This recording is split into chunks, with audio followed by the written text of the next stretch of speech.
Ladies and gentlemen, if you've ever wanted to learn how to make your own films and documentaries and get the skills in order to do it, we have a very talented man coming on the stage right now. It's Tom Paton.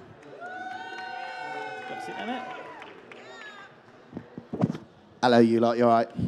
How are you doing? I'm all right. I'm not too bad. Not too bad at all. Good day? Busy day? Yeah, it's been good. We did the Black Site panel in the main stage earlier on. I don't know if anybody came and watched that.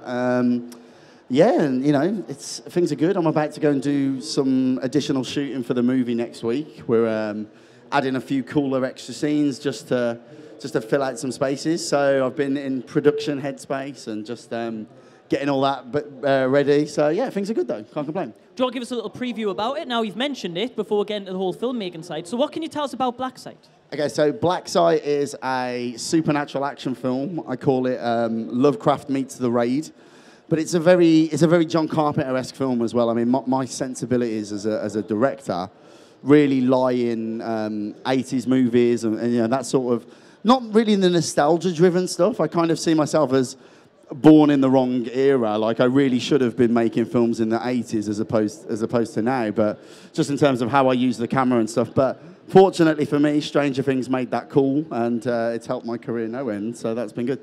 Now, am I right in thinking you filmed Black Site all in one place? Is that right? So, yeah, we filmed Black Site in 3.5 miles of underground nuclear base, which was just an incredible location to find, you know. Each of the tunnels were as wide as this stage that we're in. You know, we're driving our trucks and stuff into this thing, and kind of a weird experience when you know for a fact you're about 50 meters underground to be driving around and stuff, but... just a genuinely incredible location that, you know, the script kind of bent to the location as opposed to the other way around just because it was so cool. So you want to talk about filmmaking. Now that's... Well, they want me to talk about filmmaking, which I'm happy to do, so... No, well, filmmaking is very interesting. Yeah. I've always kind of loved the idea of making a film or something like that. I'd make silly videos here, there, and everywhere, but that's kind of a starting point. Now, how did it all begin for you? Well, it's funny because, you know, just so that people actually think, oh, this guy knows what he's talking about, I might not walk off. The thing is, you just said, you know, hey, I make silly videos, but the funny thing about being a human being in 2017 is that if you've got a phone in your pocket, you are a filmmaker if you want to be. You know, this guy, he knows. So, you know, it doesn't have to be silly videos anymore. You know, you can go out there and you can make theatrical presentations on your iPhone 7S, and nobody will tell. And that, I think, is an amazing time to be invested in film and to want to pursue it as a career. But for me, I came around, I've been doing it for 12 years, so I was 20 years old when I started, and I didn't go to university, so no formal education in film, but I was living in Cyprus at the time. I was a holiday rep, you know, eking a living as and where I could, and this thing happened at the time that I think a lot of people didn't pay much attention to, but I felt this could go somewhere, and it was this little website called YouTube, and tiny little thing. And I found, you know what, there's a market here for filmmakers to emerge who could take advantage of this platform and use it to generate money, because I didn't want to get a normal job, right? So I don't want to go and be normal. So I'm like, okay, well, I'm going to teach myself how to be a filmmaker.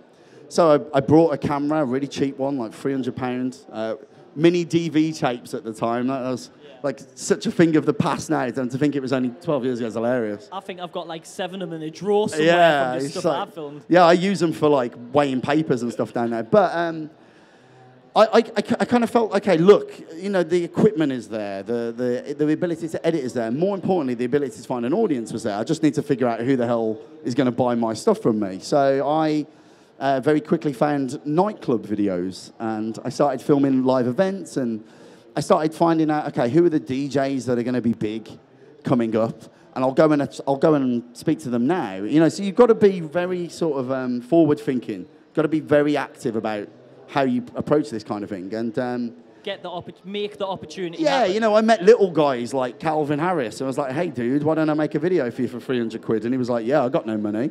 So we do that, and obviously those guys blow up, and then, so, you know, you're trying to be savvy about who you work with and who you talk to, and, You know, that very quickly became music videos. And I'm always learning on the job. So I'm constantly saying, hey, you know what? Somebody's booked me for a green screen music video. I don't even know what a green screen is. That's fine, because there's this thing called YouTube, and every single lesson you need to learn about filmmaking is on there.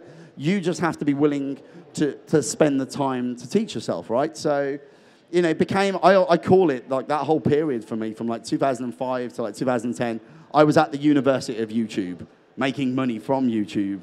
The whole thing was just very insular, but that would evolve, and then I'd be doing commercials, and again, you're always learning. You know, a client might say, oh, we really want to use a red camera, and I'd be like, great, I'll go online and I'll watch a tutorial on a red camera, and then I won't look like an idiot when I've got it in my arms on the set. And so you're always trying to learn and just push things forward, but at the same time, I realized how accessible filmmaking was becoming, you know?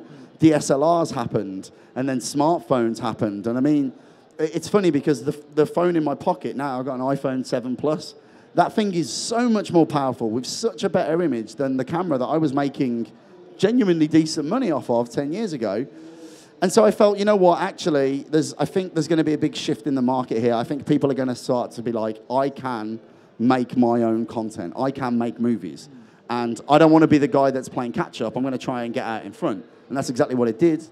And then a few years ago, I made a movie called Pandorica, which cost about £46,000, you know, and I begged, stolen, borrowed. We shot it in a paintball arena in Billericay in Essex. Lovely place. And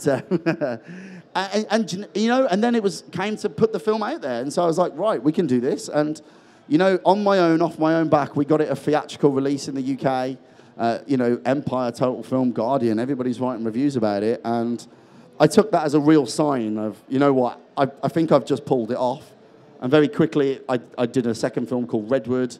A guy that was in Buffy the Vampire Slayer emailed me to say he'd watched the first film, he'd love to be in the next one. Is this Nicholas Brendan? Yeah, so I was like, hey, I want to make a vampire film, you interested? He was like, yeah, go on then. So we did that, and then we just sold out Fright Fest this year, and then obviously that's become Black Site. So it's been a very bizarre path for me, but I like to think that I'm a real case study of what anybody can achieve. You can come from, I'm from Birmingham myself, Warsaw actually, you know, and I come from a non-affluent background, and I think I'm case in point that you can pull off filmmaking if you've got the mentality to just pursue it. So it's all about having the kind of right creative idea. It's not necessarily starting out it looking amazing or anything like that. It's getting the idea, getting people watching, showing that if you had more money to get this camera or the lighting and everything like that, it's kind of there, isn't it? You know what my philosophy is?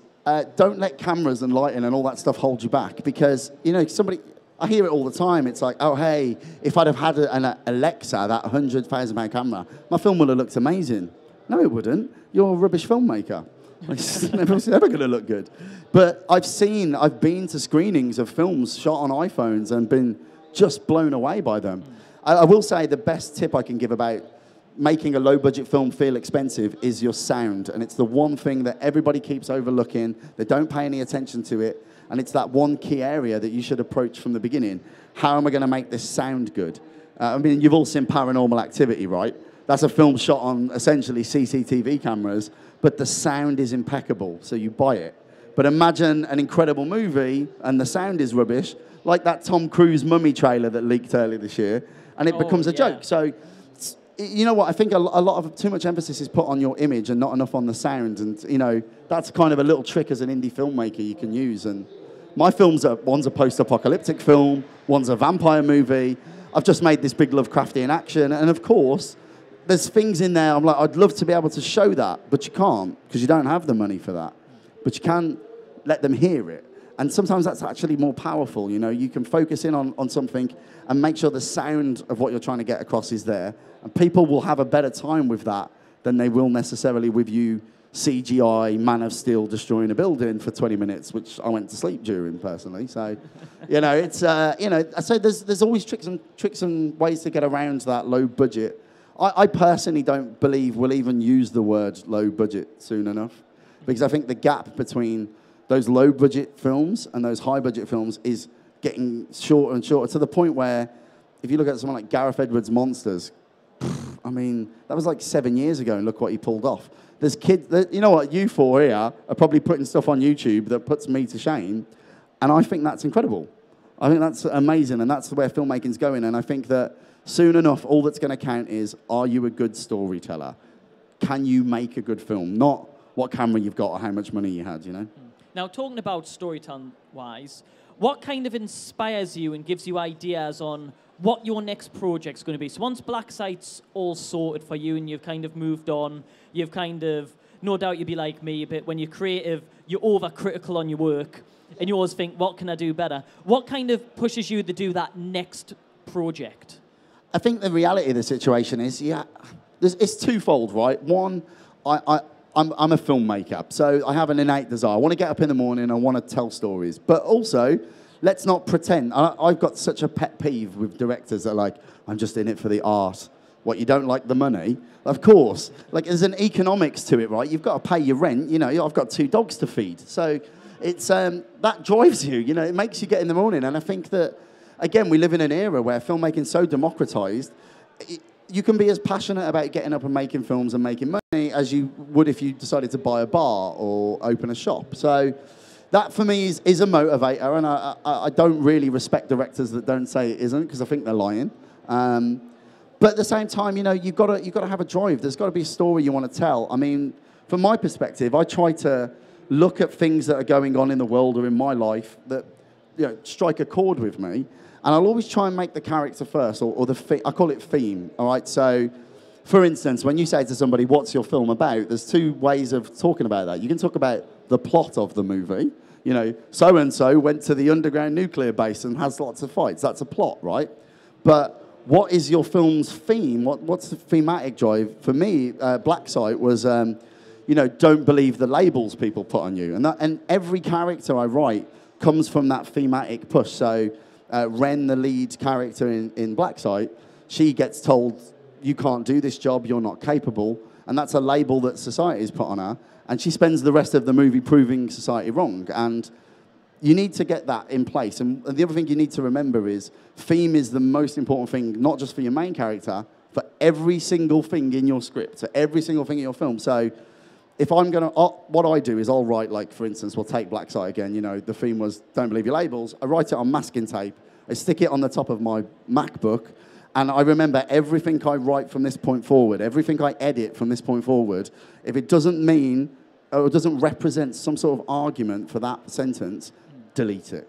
Because it's useless information. The audience won't feel engaged.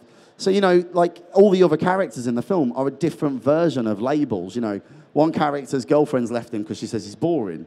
So that's a relationship label.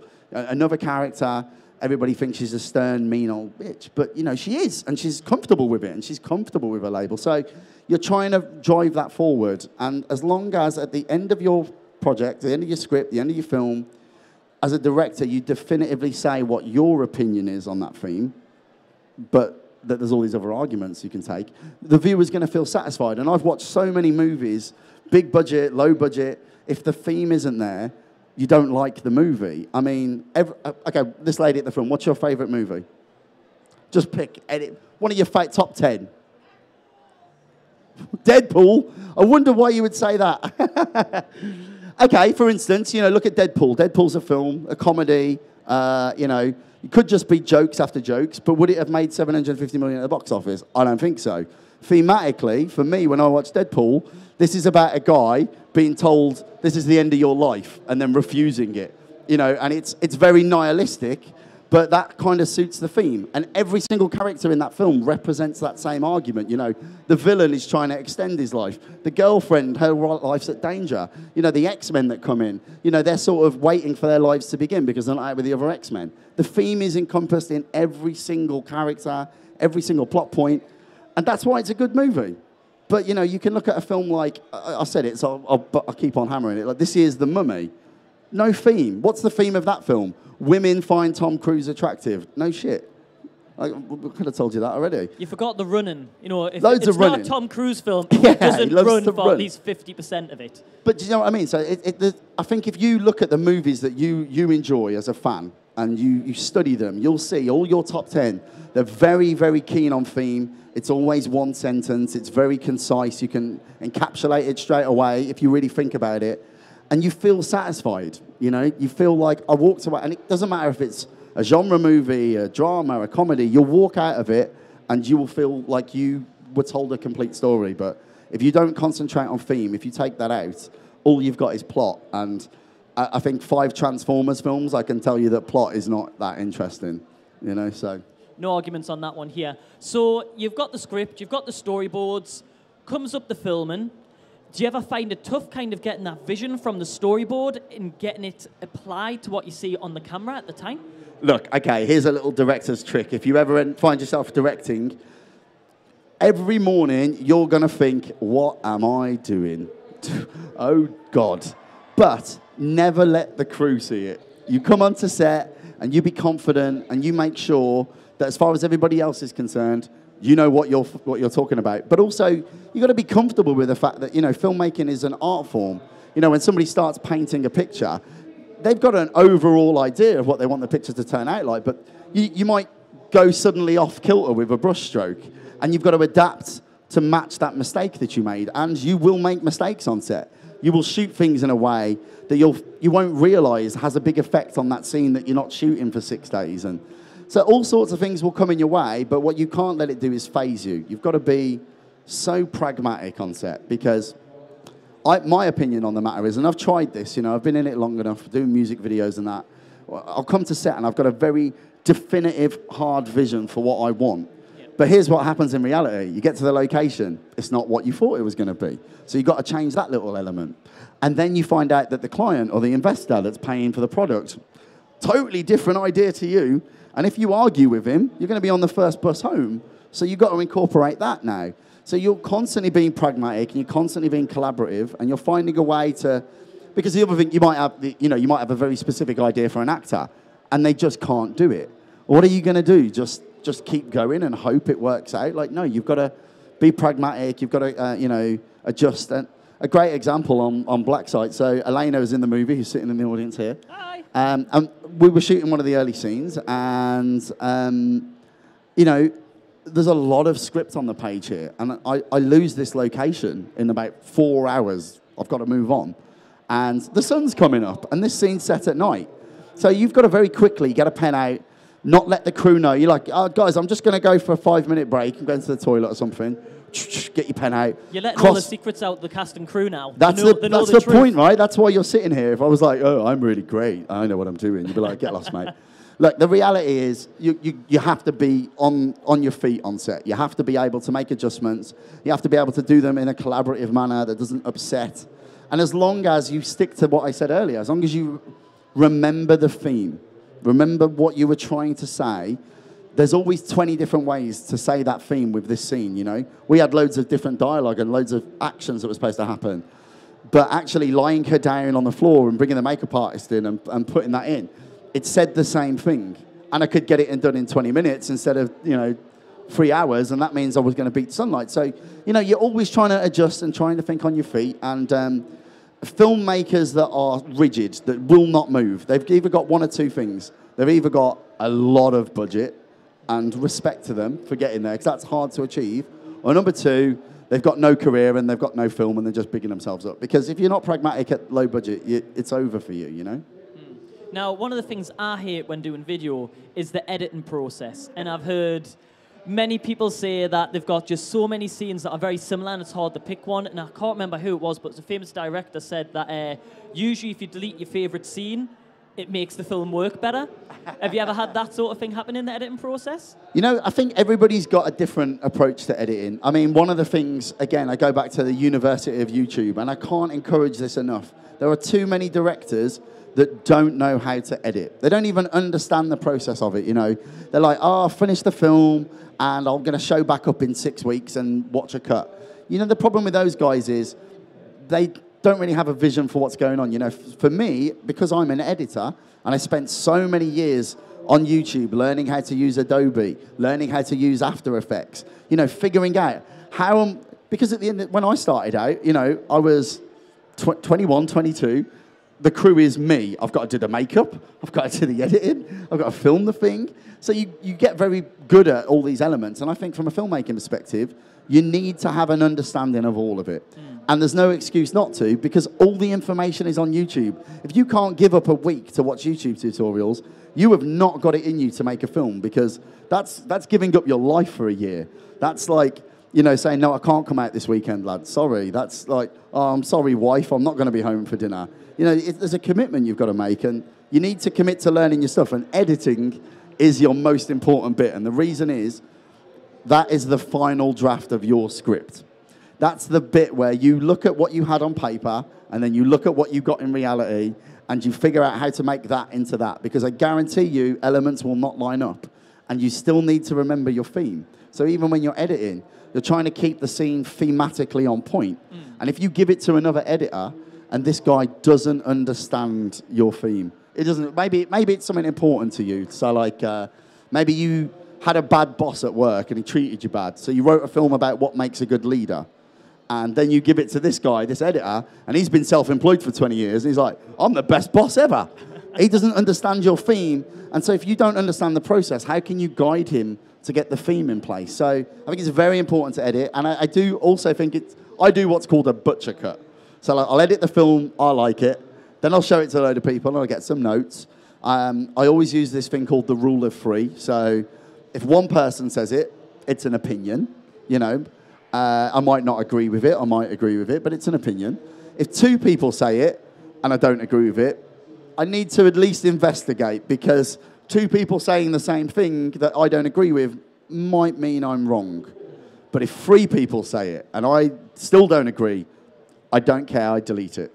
Because or just get new friends. Yeah, well, no, as well. But you know what? Friends that just say I like it, they ain't your friend. Because, you know, in 6 months' time, you're going to release this movie, and trust me, you are going to get people that love it and people that hate it, and you're only going to remember the people that hated it. So you need friends that are going to be honest with you, so you can try and get as many people that love it as you can. But rule of three is a good one to have. If three people don't like something, that's a consensus, and it means you're wrong.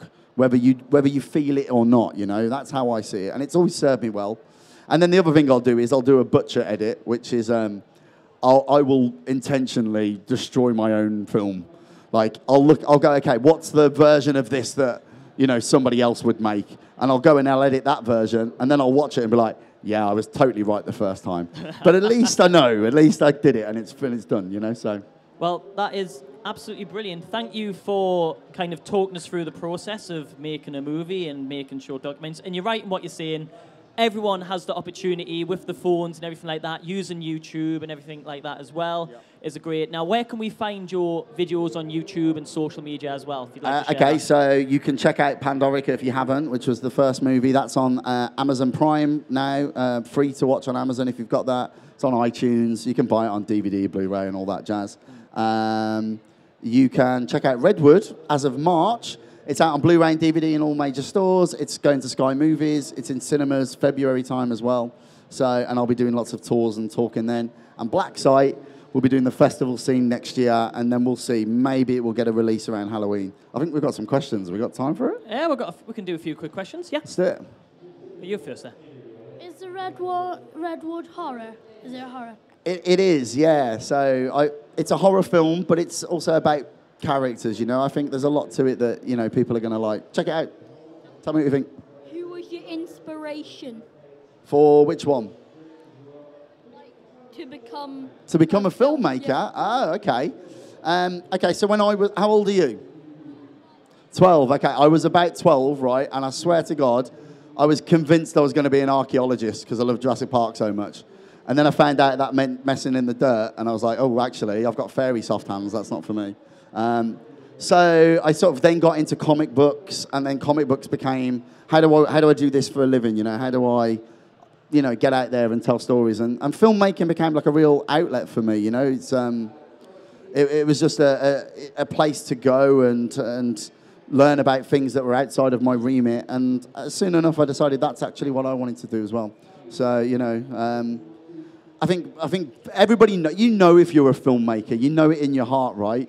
Like when you sit and you watch a film and you feel critical, there's a difference between critics and viewers and people that know they're a filmmaker. It's like, and I think this is a great day and age to live in, because if you go back 20 years, there was, to be a filmmaker, you needed money, right? But if you were an artist or you were a poet, you can just get a pen and paper and you can go and make that stuff. And this is the first time in the history of film that it's democratized. So if you wake up and you know in your gut you're a film director, you can go and film something, and there's not really a lot holding you back. And so I think it's a great time to be a filmmaker. And I think the answer to the question is really simple. You just know, you just know you are. One more question. From a directing perspective, how bad did you think Batman vs. Superman was? Oh, wow. Okay, went there. Have we got 2 hours? Look, here's the thing, right? You don't want to bash on other directors' work, right? Those kind of guys, you're a community at the end of the day. I could say something on this sofa, and then in 3 years' time, I'm at a party and Zack Snyder comes and Superman sucker punches me. So I heard that. So you've got to be careful what you say about things. But what I will say, for me, I didn't understand the theme. And that just goes back to everything I said earlier. It shows the importance. You can have $300 million, but you need to know what you're trying to say, and I don't know if they did. Yeah. So, ladies and gentlemen, let's have a big round of applause for Tom Paton. Thank you.